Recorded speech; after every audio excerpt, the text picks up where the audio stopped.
Este programa es traído a ustedes gracias a Contacto POS, la mejor herramienta para tu negocio. La app de la red de enlace con tecnología, NFC.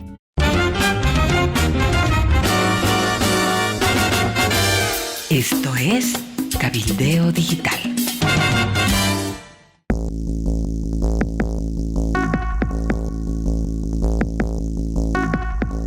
Hola, ¿qué tal amigos? Bienvenidos. Estas son las noticias de último momento y la gran pregunta: ¿habrá acuerdo entre el gobierno y empresarios? Tenemos algunos detalles sobre la reunión de la víspera y de lo que se viene en los próximos días. Bueno, las primarias fueron eliminadas. Evo Morales ha quedado con muy poquitos votos en el Senado. Esto y mucho más, entre otras cosas. Venezuela entra en primer plano la propuesta de Lula, que quiere una nueva elección. La oposición le dice no, de ningún modo. Cacho Herrera, ¿cómo está? Amalia, ¿cómo estás? ¿Qué dicen amigos? Empezamos las noticias de último momento, a analizar todo lo que ya nos ha anunciado Amalia, así que espérenos unos instantes y comenzamos el programa. A tu alcance, la app más completa para tu negocio. Funciona con cualquier cuenta de banco. Bájate la app y cobra con tarjetas. Con QR, con Tigo Money, descarga Contacto POS ya.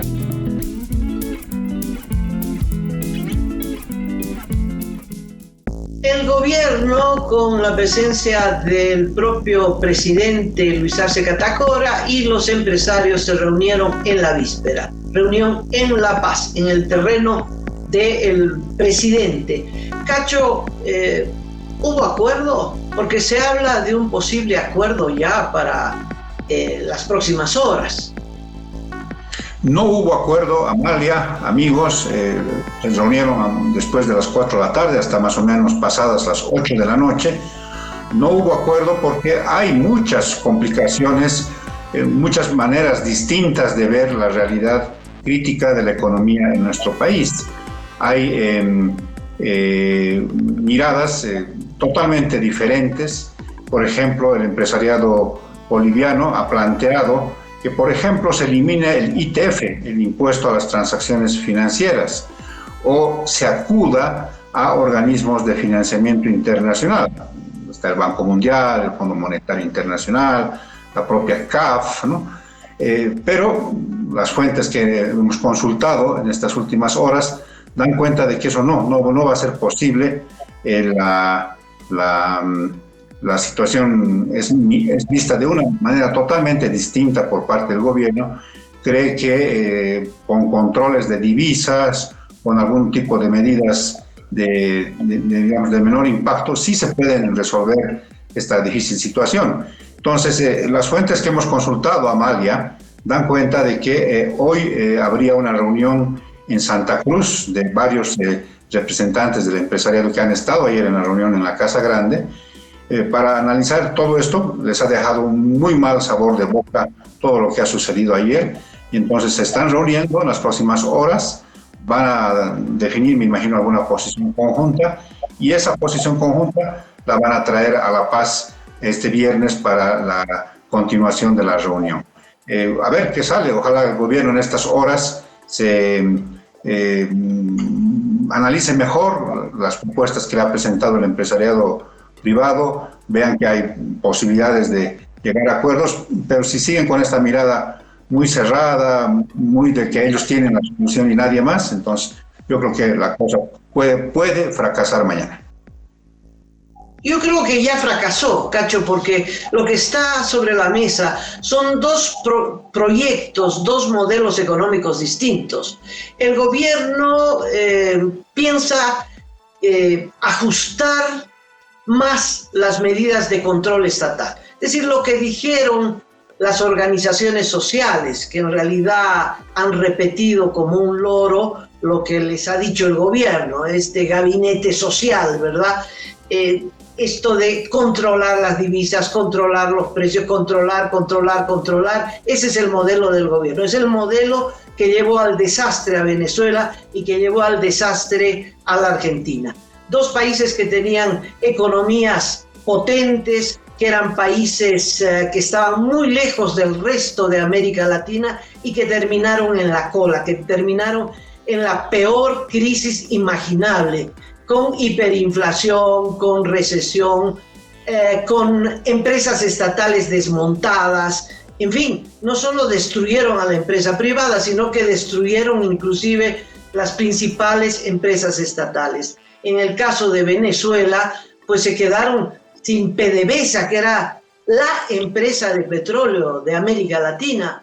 Y lo propio está queriendo hacer Petro en Colombia, ¿no? Está queriendo liquidar la empresa estatal colombiana. Es un modelo, no sé, liquidar las economías y sobre la base de esa crisis, de ese empobrecimiento generalizado, sentar la bandera del socialismo del siglo XXI. Y creo que Arce Catacora sigue sobre ese modelo o sigue por ese camino hacia la destrucción, con algunas excepciones. Por ejemplo, ha emitido un decreto para que el empresariado, si quisiera, puede instalar plantas de biodiesel. Esto por la desesperación de que no hay diésel, y entonces el gobierno se ha tirado 300 y más millones de dólares, 300 millones de dólares para hacer plantas de biodiesel. Bueno, eso hace un año y más y no funciona ninguna. El empresariado pues lo puede hacer muy rápidamente a bajo costo. En fin, pueden abrir plantas de biodiesel. La pregunta es ¿con qué materia prima? Posiblemente la soya, que ahora ha perdido su valor. Alguna vez la soya, la tonelada costó $600, está en 300, cacho. Entonces puede ser rentable usar la soya en vez de exportarla, convertirla en diésel, puede ser rentable. Bueno, salvo esa excepción, el resto, el proyecto del gobierno es liquidar a las empresas privadas. Y las empresas privadas van a patalear, cacho, van a patalear. Lo interesante de todo esto es, confírmame esta información, que el gobierno presentó a don Hugo Moldis como el asesor del gobierno, el principal asesor en materia política, económica. ¿Fue así? Las fuentes que hemos consultado, Amalia, nos dicen que efectivamente don Hugo Moldis ha sido presentado como, digamos, el principal asesor del presidente, incluso en materia económica. Nos dicen que, por ejemplo, guardó silencio, prácticamente no participó con sus criterios el ministro de Planificación, el señor Sergio Cusicanqui, quien de alguna manera estaba ahí al mando de todos los datos, las explicaciones, era el ministro de Economía, pero con esta visión cerrada, me imagino ya acordada antes de la reunión, donde pesa más una visión ideológica que una visión práctica de resolver la crisis en el menor tiempo posible. Y lo que a mí me preocupa, Amalia, amigos, es los efectos que va a tener todo esto. Si es que no se resuelven las cosas en el plazo menos, en el corto plazo, las cosas van a ir complicándose, van a seguir subiendo los precios, va a dejar de producirse la cantidad de productos, discúlpame la reiteración, para el consumo en el mercado nacional, ni qué decir para los cupos de exportación. Entonces la cosa se va a complicar y claro, con esta visión de no todo se hace como nosotros queremos, entonces no va a marchar, digamos, una solución práctica, real, consistente para salir de la crisis.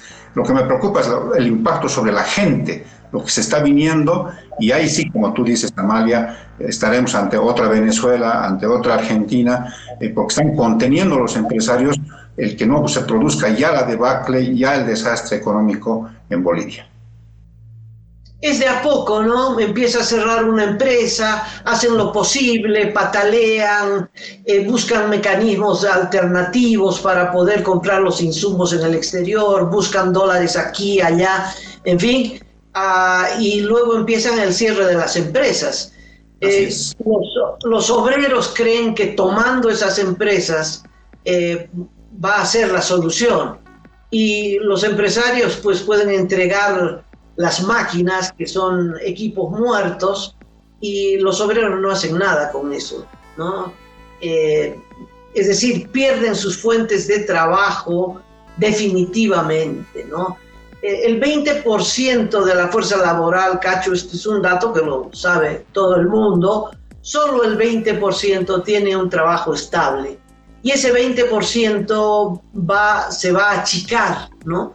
Entonces los índices de pobreza, de desempleo, cada vez más profesionales usando su vehículo para hacer de taxista, ¿sabes?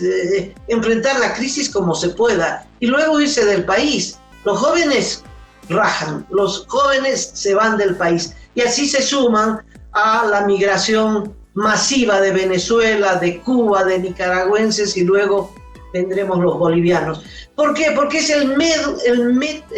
el modelo económico el que no funciona, no es la voluntad de Arce. Arce está anclado al modelo económico, un modelo económico del que ya se deshicieron los venezolanos y los cubanos que están pues aplicando medidas de impulso capitalista a todo dar y de apertura a inversiones extranjeras, solo que con ellos a la cabeza pues no atraen a nadie, salvo a los rusos un poquito, y bueno, los chinos que se están comiendo o se comieron Venezuela.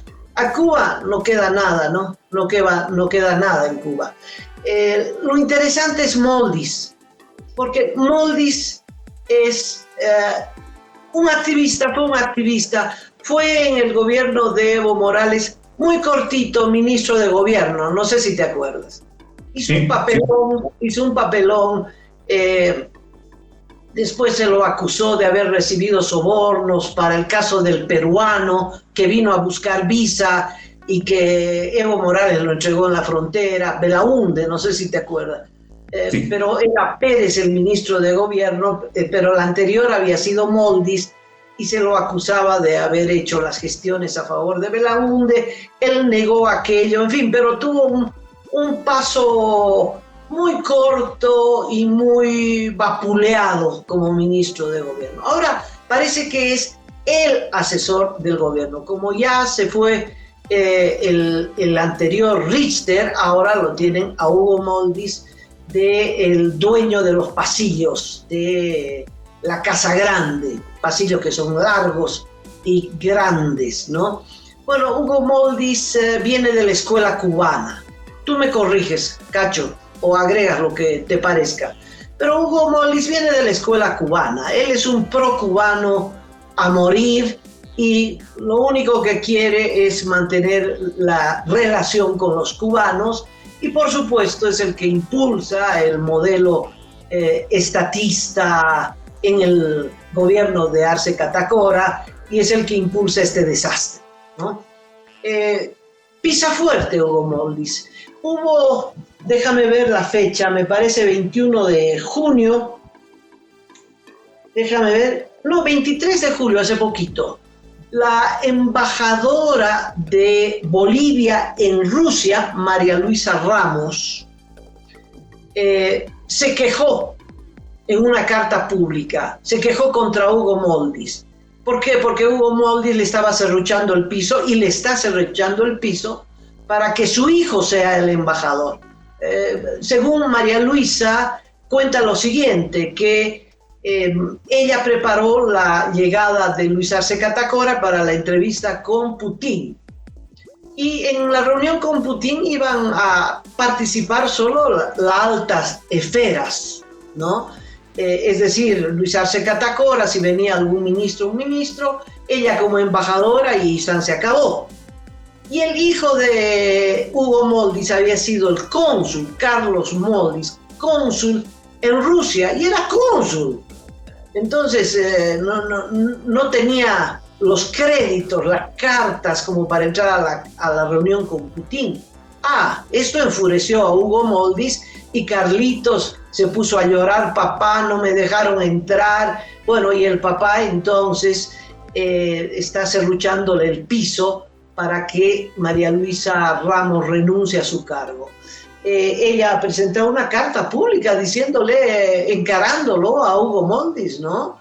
¿Es esto? Porque tu hijo no entró a la reunión, ¿me quieres sacar de de embajadora, y porque desde la Cancillería empezaron a pedirle cuentas a la embajadora, ¿no? Y entonces ella dice, detrás de esto está la mano que no es negra, de Hugo Moldis. Bueno, Amalia, me sorprendió mucho, Amalia, y con esta información que hemos recibido de que es el principal asesor del presidente Luis Arce, me sorprendió mucho dos apariciones que tuvo en el último tiempo Hugo Moldis, a quien yo conozco de décadas. Hemos trabajado juntos en el periódico Última Hora, te imaginarás hace cuánto tiempo. Me sorprendió mucho el hecho de que él sea designado por el gobierno como una especie de alter ego en los medios de comunicación después de que el presidente lanzó su mensaje del 6 de agosto. Te voy a dar un solo ejemplo para que comprendas cómo viene el asunto. Da el mensaje Luis Arce, inmediatamente la Unitel busca una repercusión del expresidente Jorge Tuto Quiroga, que tú sabes maneja muchísimos datos, tiene claridad sobre cómo es el asunto, hace la repercusión Tuto Quiroga, inmediatamente después sale desde Sucre Hugo Moldis hablando de economía, ¿no? Y dice que las cosas están bien, que las medidas que ha lanzado el presidente, que el anuncio del referéndum es la salida a todos los males. Bueno, yo dije, debe ser que lo han agarrado ahí, estaba en el Sucre y necesitaban una especie de contraparte, y entonces ahí. Pero después, Amalia, días después, ocurrió lo mismo, ya esta vez en entrevistas ya programadas, porque es un programa que se toma su tiempo para los entrevistados, que es que no me pierda de la Red 1. En la noche, empieza a las 10 de la noche el programa. Otra vez yo veo sorprendentemente a Hugo Moldis hablando de economía, después de que antes participó otros analistas, incluso don Samuel Doria Medina, y después Hugo Moldis. Dije que no es su fuerte, no, nunca yo le he conocido, digamos, como el hombre que maneje el tema económico. Sí, político, es una persona, como tú dices, muy ligada a Cuba, es marxista, él se reconoce como marxista. Entonces me sorprendió, ya cuando nos comunican, nos informan las fuentes de que es el asesor principal, yo dije, con razón ha estado hablando de temas económicos en los medios de comunicación. Entonces, si es así, Amalia, hay que decirle a Hugo, si está mirando el programa, Hugo, no cometan el error de pensar que ustedes tienen solamente la solución y la verdad en este tema. No cometan ese error, ábranse a la posibilidad de que también los empresarios tengan soluciones concretas, porque esa es su actividad. Ellos bregan todos los días, aparece un problema y lo resuelven con mucha practicidad. Quizás eso les está faltando a ustedes. A mí me llamó mucho la atención, Amalia, realmente me llamó muchísimo la atención el que ayer, Amalia, a horas del encuentro del presidente con los empresarios, salga el ministro de Economía a decir que estaba el decreto para viabilizar la instalación de plantas privadas de biodiesel. Eso es uno de los acuerdos del 19 de febrero de este año con los propios empresarios. O sea que se han tomado 6 meses, o en realidad en 6 meses no han hecho nada, y claro, antes de la reunión, como cuando el universitario tiene que presentar su trabajo y ese rato le está poniendo la carátula antes de que presente al docente, igualito han presentado el decreto. Realmente ineptitud, sobreideologización, encaprichamiento político. No, las cosas no están funcionando y no van a funcionar así como están.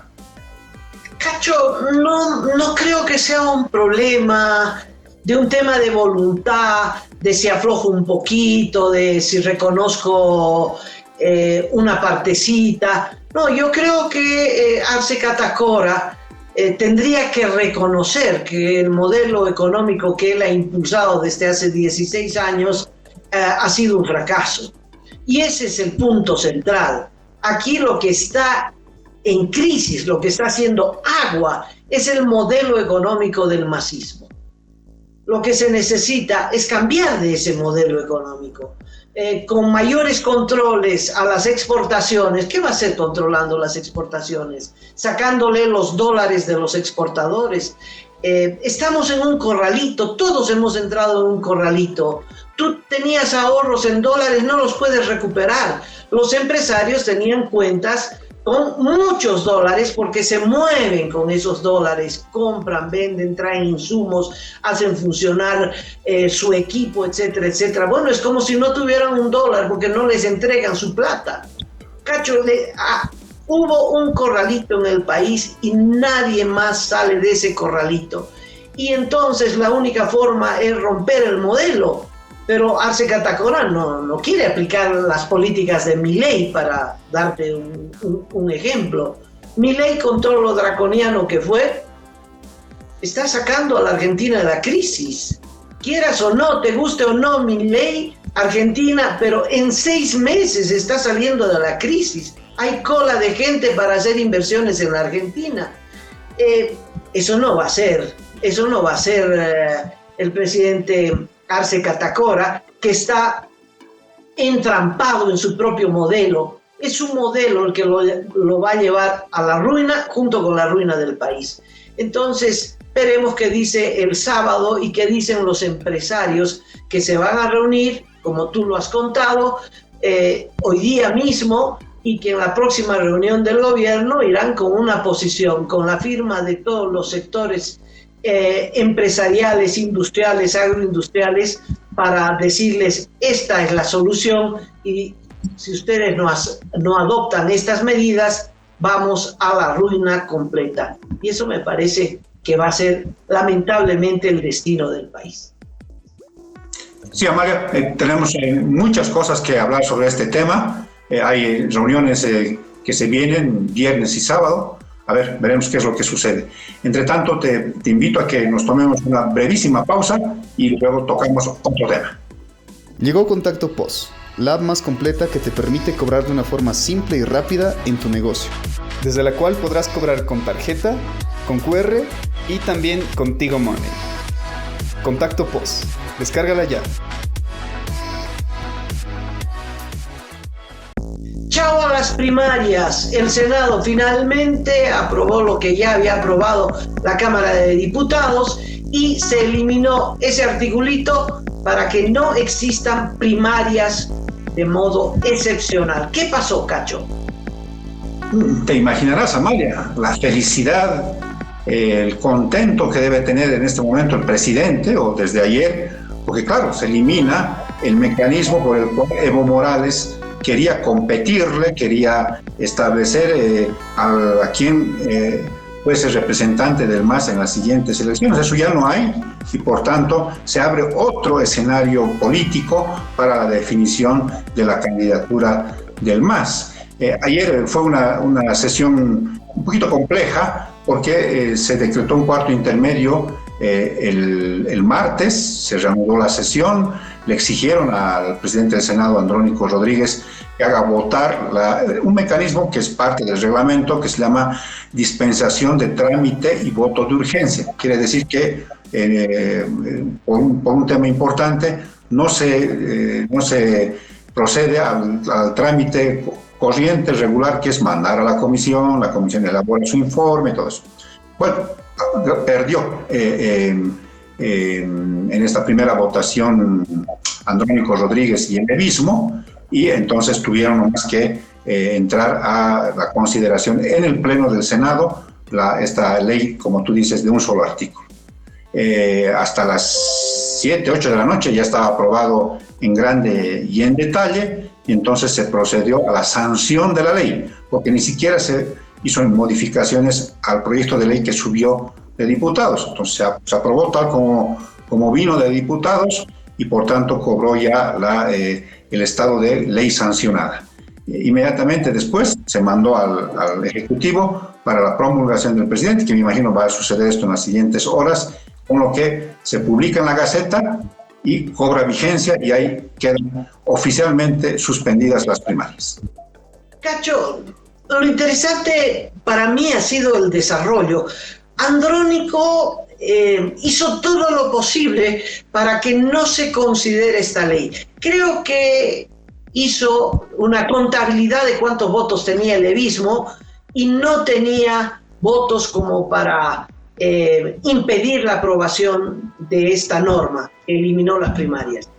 Y entonces puso puntos para consideración, correspondencia, en fin, hizo todo lo posible. Y supongo que Evo Morales estaba viendo la sesión, pero en vivo y en directo. Lo cierto es que tardaron muchísimo para ir a una votación que fue muy simple. 21 votos a favor de la eliminación de las primarias, de 28 en sala. Es decir, habían 8 ausentes y los evistas son solo 7. Una minoría, y se pensaba que manejaban el Senado, no lo manejan. Entonces, sí, el MAS va a tener que resolver por otra vía quién va a ser el candidato. Está claro que legalmente no puede ser Evo Morales, pero Evo Morales cree que bloqueando el país puede ser candidato. En fin, Evo Morales no se ha rendido y no sabemos qué cartas va a usar todavía.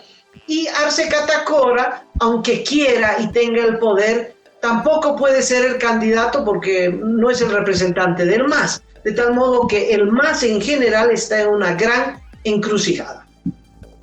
Mucha presión telefónica de parte de don Evo Morales, es lo que nos cuentan ayer. Claro, porque perdió la primera votación, que dio paso al tratamiento directo, sin el informe de la Comisión de Constitución. Para ganar tiempo puso esto en el último punto de la agenda del día y claro, don Evo Morales, que llamaba cada rato para decirle, me imagino, esta parte no me la han contado, suspende la sesión, haz algo para que hagas otro cuarto intermedio, pero ya no había manera porque no tenían los votos, ya estaba agendado el tratamiento de la ley y en la aprobación en grande y en detalle perdió por los guarismos que tú señalas. Entonces debe estar muy preocupado Amalia porque casualmente, entre comillas casualmente, el presidente del Tribunal de Justicia de nuestro país, don Marco Jaimes, salió a los medios de comunicación a decir que se ha emitido el auto supremo para la detención preventiva con fines de extradición de Maximiliano Dávila, que está detenido, pero este formalismo es clave para iniciar el tratamiento de la extradición y en este momento Maximiliano Dávila ya tiene la calidad de extraditable. En 20 días, después de que se notifique a Maximiliano Dávila con este auto supremo, corren 20 días y tiene que definir el Tribunal Supremo si accede a la extradición o rechaza el pedido de Estados Unidos. Casualmente sucedió esto, entonces yo creo que don Evo Morales ha quedado un poquito con las cajas destempladas porque le fue mal con el tema de las primarias y apareció este elemento de la extradición de Maximiliano Dávila. Entonces las cosas no han bajado de intensidad en esta pelea entre evistas y arcistas. Como te dije hace un ratito, se abre un nuevo escenario político. ¿Cómo lo encarará don Evo Morales? Esto de que no sea el voto de los militantes o de la gente, si hubieran sido abiertas, el que defina al candidato del MAS. ¿Cuál será el mecanismo? No sabemos todavía. Está todavía pendiente esto de los congresos, si avalan uno o el otro congreso. Todavía hay muchas cosas que se tienen que dilucidar. No te entendí lo de Maximiliano Dávila. La Corte Suprema ya aprobó la extradición de Dávila. No, es un paso previo que se llama auto supremo de detención preventiva con fines de extradición del señor Maximiliano Dávila. Maximiliano Dávila está detenido desde enero de 2022 en San Pedro, pero para que se complete el trámite de extradición se necesita este auto supremo de detención preventiva. Si es que Maximiliano Dávila, Amalia, hipotéticamente hubiese estado libre, entonces por este auto tendrían que haberlo detenido y llevarlo a la cárcel con fines de extradición, esperar su extradición. Es como si hubieran hecho una reserva de pasajes. Con el próximo paso ya tiene el pasaje comprado y chao, a Estados Unidos. Y veremos si su presencia allá se negocia, en fin, a cambio de información o no. Hay que ver qué es lo que pasa. Pero tú tienes razón, no fue un buen día para Evo Morales, que aunque hubieran habido primarias, tampoco se hubieran llevado adelante como él pensaba, ¿no? Vamos a una elección primaria y nos juguemos entre Evo Morales y Arce Catacora a ver que la militancia del MAS decida. Eso tampoco hubiera ocurrido nunca, Cacho, porque Arce no va a ir a esa competencia. Arce, no sé qué mecanismos está buscando. Lo cierto es que lo que tenemos en agenda es el 1 de diciembre las elecciones judiciales. Eso se allanó, definitivamente se allanó con la elección de con la nominación de los candidatos, con la convocatoria del Tribunal Electoral y la suspensión de las primarias. ¿Qué tenemos por delante? Tenemos la elección de las autoridades judiciales. Lo que está en suspenso es ver si el gobierno va al referendo. El referendo sería algo tremendo, canallesco, que el gobierno le haga a la democracia. Y eso está en suspenso. El gobierno ya tiene un decreto y quiere ir por la vía ilegal a imponer un referendo al país. Yo creo que va a ser la provocación política para que la gente proteste, responda, en fin. Es el nudo en el que se va a encontrar la protesta económica con la política. Mucho riesgo para el gobierno lanzarse a un referendo ilegal. En esto está embarcadísimo Iván Lima, el ministro de Justicia, que ha señalado que sí va a haber este referéndum. Está habilitado el presidente por un otro auto, en este caso del Tribunal Constitucional, para que pueda convocarse a este referéndum.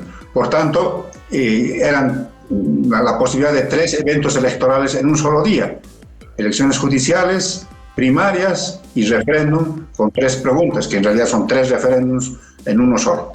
Entonces, ya no hay primarias, entonces hay la posibilidad de elecciones judiciales y referéndum o 3 referéndums en uno solo. Veamos, hay que estar muy atentos, sobre todo ustedes amigos, porque sí, como dice Amalia, esto puede ser un golpe artero a la democracia en Bolivia. Pero si están así las cosas, Amalia, ¿cómo están las cosas? ¿Cómo están de graves las cosas en Venezuela con una última maniobra de parte del régimen de Maduro? Sí, entramos al tema de Venezuela rápidamente, Cacho.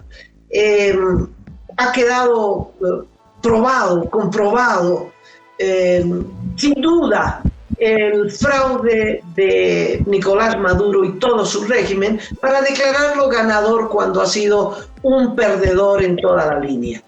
Entonces, Lula, con Celso Amorín, que estuvo allí y negociando con Maduro, quieren sacarle a Maduro, sacar las castañas del fuego, ¿verdad?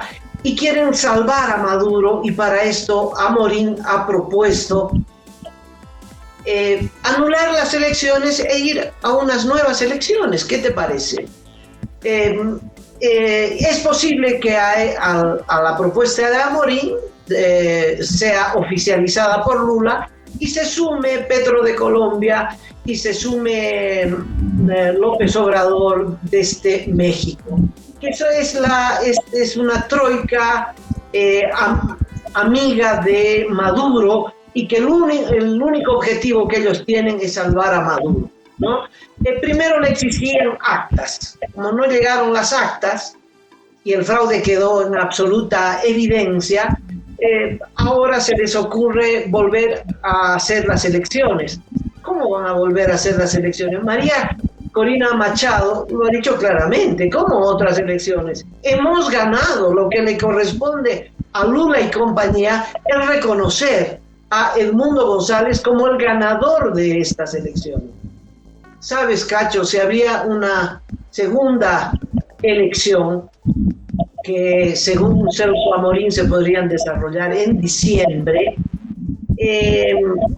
sería una elección aún más antidemocrática. Antidemocrática porque ya desconoces la voluntad popular, pero harías unas nuevas elecciones de tal manera que el triunfo de Maduro esté garantizado. Por ejemplo, 0 observadores internacionales. Como dijo Jorge Rodríguez, que es el presidente de la Asamblea Legislativa, el tercer hombre en el poder en Venezuela, dijo, ¿por qué tienen que venir? Refiriéndose a los observadores internacionales y en protesta por el informe de 4 expertos de las Naciones Unidas. ¿Por qué tienen que venir? O sea, no habría ningún observador internacional, ningún testigo de la oposición podría llevarse un acta, ¿sabes? ¿No? Con 2.000 personas detenidas, con una docena de jóvenes asesinados, con desaparecidos. De esto no habla Lula. A nadie se conmovió, pero no se les movió una pestaña para compartir el sufrimiento, ¿no? Y la ilusión pisoteada de cambio democrático en Venezuela. Lula no dijo una palabra de los detenidos, no dijo una palabra de los asesinados. Lo único que quieren es salvar a Maduro. Junto con esto ha habido un pronunciamiento de 27 exmandatarios, que tú sabes de eso, Cacho. Así es, Amalia, 27 expresidentes de Iberoamérica han expresado su rechazo, una denuncia de que los gobiernos de Brasil, de Colombia y de México están apoyando esta maniobra antidemocrática del régimen de Maduro, del régimen chavista en Venezuela, que es decepcionante, Amalia. Te acordarás lo que dijo Lula da Silva, que el que pierde se va. Eso es lo que dijo después de que reprochó que haya un baño de sangre en Venezuela. Bueno, nos mintió a todos porque en realidad lo que están haciendo es que el perdedor ahora tenga la posibilidad de una nueva elección. Decepcionante, Amalia, por supuesto. Bueno, llegamos al final del programa, Amalia. Amigos, vamos a estar atentos a todo lo que suceda en Venezuela. Hay una marcha, Amalia, la marcha mundial organizada por la oposición, que creo que tenemos que estar todos firmes, apoyando, siendo solidarios con la democracia en Venezuela. Dicho esto, Amalia, te mando un gran saludo y que tengas una muy buena jornada. Para todos lo mismo. Hasta la próxima.